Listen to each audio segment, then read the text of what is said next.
আমি কিছু বললেই তো বলবেন, বলে ফেললাম। আজকে টানা কতদিন বৃষ্টি হইতেছে দেখেন, আপনাদেরকে দেখাই। আজকে টানা অনেকদিন বৃষ্টি হইতেছে, যেটা আমরা সবাই জানি।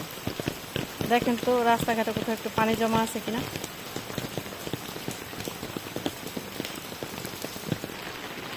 এক ফোঁটা পানি কোনো রাস্তাঘাটে কোথাও কিন্তু জমা নেই।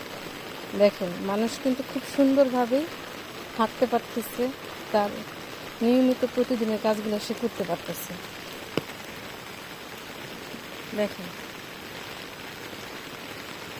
একদম কোথাও একটু পানি কিন্তু জমা নেই। এই যে বড় বড় ড্রেনগুলো আছে, আমি এগুলো দেখাতে চাই না, খারাপ লাগে। এই ড্রেনগুলো দিয়ে কিন্তু পানি সব নিষ্কাশন হয়ে যেতেছে। এই যে দেখেন আজকে টানা কতদিন বৃষ্টি হইতেছে। তা এখন এই সুন্দর ব্যবস্থাটা কে করছে, কাদের জন্য করছে? সুন্দর ব্যবস্থাটা আমাদের জন্য করছে। যেই সরকারই করছে সে কিন্তু মাথায় করে নিয়ে যায় না, সে খেয়ে গেছে আমাদের জন্য, আমাদের ভালোর জন্য। এই যে পাকা রাস্তা, এখন একটা মানুষ যদি অসুস্থ হয়, একটা মানুষ অসুস্থ হলে কিন্তু কোনো সমস্যা নাই, সুন্দরভাবে গাড়িটা এসে প্রত্যেকটা বাড়ির সামনে গাড়ি রাখা যায়।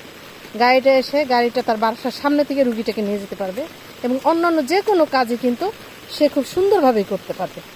কিন্তু এই জিনিসটা এই প্রজেক্টের বাইরে অন্য কোথাও কিন্তু চিন্তা করা যায় না গ্রাম দেশে।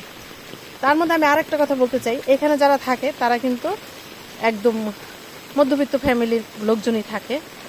তারা যদি প্রত্যেকটা রাস্তায় যে তারা যদি এই টাকা দিয়েও অন্য কোনো জায়গায় জমি কিনতো, তাহলে কিন্তু এইরকম পাকা রাস্তা তারা করতে পারতো না নিজেদের জন্য। তারা একটা ড্রেনের ব্যবস্থা করতে পারতো না। তারা বাথরুমের জন্য বড় একটা টাঙ্কি করতে আলাদা খরচ লাগতো, সেই টাঙ্কিটার জন্য আলাদা জায়গা লাগতো। তারপরে উপরে নিজের পানি ব্যবহারের জন্য পানির কিন্তু লাগতো, কি বলে ওটাকে, টাঙ্কি লাগতো। এখানে কিন্তু কোনো পানি ট্যাঙ্কি নেই কোনো বাসার উপরে। বিশাল একটা পানি ট্যাঙ্কি কিন্তু ওইদিকে আছে। তো বিশাল একটা পানি ট্যাঙ্কি আছে যেটা সার্বক্ষণিক মানে 24 ঘন্টা পানি সাপ্লাই দেয় এখানকার লোকজনদের জন্য। তো দেখেন এই পানি তুলতেও তো মানুষের আলাদা কারেন্ট বিল লাগতো। তো এখন মাত্র 300 টাকা পানি, অন্য বিভিন্ন সার্ভিস, ধরেন এই যে সুন্দর একটা মসজিদ, এই মসজিদের হুজুর, এই মানে সমস্ত মিলেই এই 300 টাকা দিতে হয় জনপ্রতি, ঘরপ্রতি। তো খুব বেশি আহামরি কিন্তু কিছু না। তার মধ্যেও কথা আছে, যারা একদম অসহায় আছে, ধরেন তার কেউ নাই, ওই সমস্ত পরিবারটাকেও কিন্তু আবার ছাড় দেওয়া হয়। তো এই সুযোগ সুবিধা একটা মানুষ যে কোনো বিদেশি বলেন দেশেই বলেন ইনকাম করে একটু জায়গা কিনে এত সুন্দর করে সুযোগ সুবিধা নিতে পারতো বলে আমার মনে হয় না। তো যাই হোক, আমরা যখন দেখছি, এই অনেক বাড়িতেই দেখছি, এমনকি অনেক সালিশও হয়েছে, অনেক সালিশও তো আমি ছিলাম। সেটা হয়েছে যে অমুকের বাড়ির পানি আমার উঠান দা গিয়ে আমার মাটি চলে গেল, অমুকের বাড়ি আমার বাড়ির পিছন দা গিয়ে খাল হয়ে গেল, অমুকের বৃষ্টির পানি পড়ে আমার টিন ছিদ্র হয়ে গেল। এ ধরনের কথাবার্তা কিন্তু গ্রামে অনেক হয়। কিন্তু এইখানে কিন্তু কারো ঘরে টিনের পানি কারো ঘরে গিয়ে পড়ে না।